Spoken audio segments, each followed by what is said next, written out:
दज्जाल के बारे में बहुत सारे हदीस हैं, लेकिन एक हदीस में हमें दज्जाल की एग्जैक्ट लोकेशन के बारे में बहुत सारे हिंट्स दिए गए हैं। और ये हदीस हम सब ने बार बार सुनी हुई है कि एक दिन भरी महफिल में रसूलुल्लाह सल्लल्लाहु अलैहि वसल्लम के पास एक ईसाई आया और उसने इस्लाम कबूल करके अपना वाक़या सुनाया कि मैं और कुछ लोग अरब से मशरिक की तरफ रवाना हुए। हम अभी रास्ते में ही थे कि अचानक समंदर का मौसम बदल गया और हमारी कश्ती अपने रास्ते से भटक गई।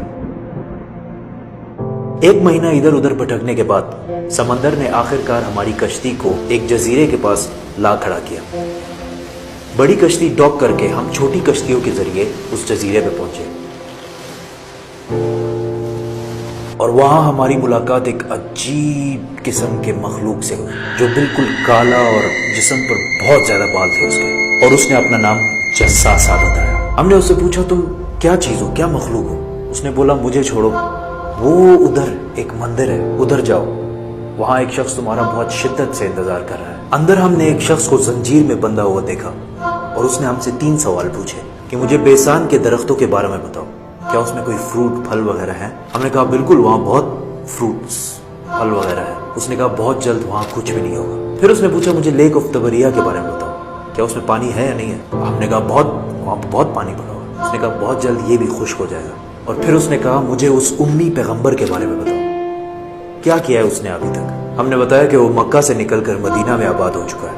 उसने कहा क्या वाकई वो यसरब मदीना आ चुका है? ये कहते ही उसने कहा कि अब मैं बताता हूँ कि मैं कौन हूँ। मैं हूँ दज्जाल और बहुत जल्द मैं अपनी कैद से आजाद हो जाऊंगा और तमाम इलाकों में जाऊंगा सिवाय मदीना यानी यसरब के। रसूलुल्लाह सल्लल्लाहु अलैहि वसल्लम ने तमाम लोगों को मुखातिब करके कहा, ऐ लोगो, ये है यसरब मदीना।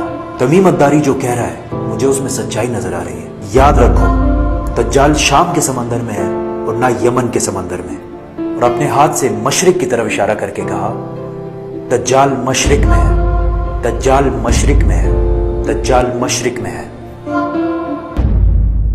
अब सिंपल सी बात है, एज वी नो कि मशरिक की तरफ सफर के बाद उनकी कश्ती एक जजीरे पे रुकी थी। So let's just find out all the islands east of Medina.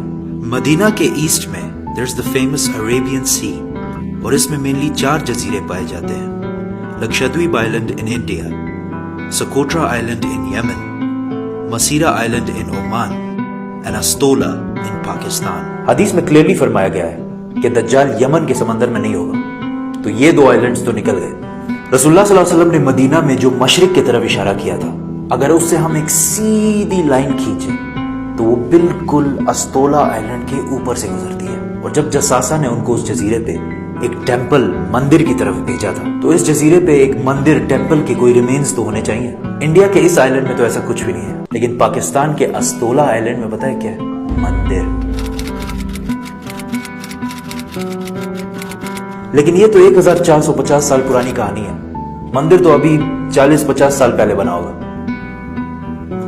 2000 साल पुराना मंदिर।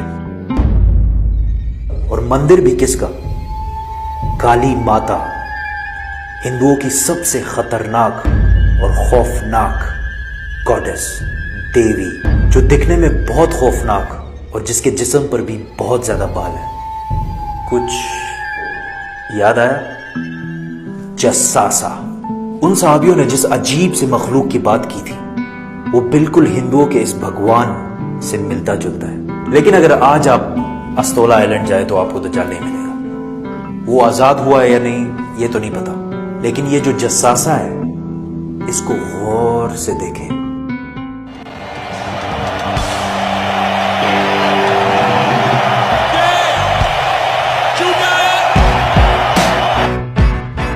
नाइनटीन 1970 के अमेरिकन म्यूजिक इंडस्ट्री के सबसे बड़े बैंड्स में से एक बैंड रोलिंग स्टोन्स है।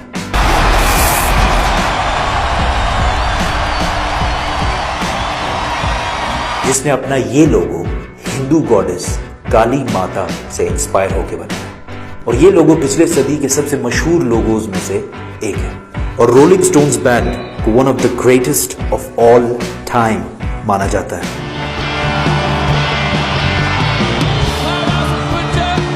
वन वे और द अदर, दज्जाल के जजीरे वाले जस्सासा का पूरी दुनिया के म्यूजिक इंडस्ट्री और फिल्म इंडस्ट्री को शेप करने में बहुत बड़ा हाथ है। कोइंसिडेंस और میری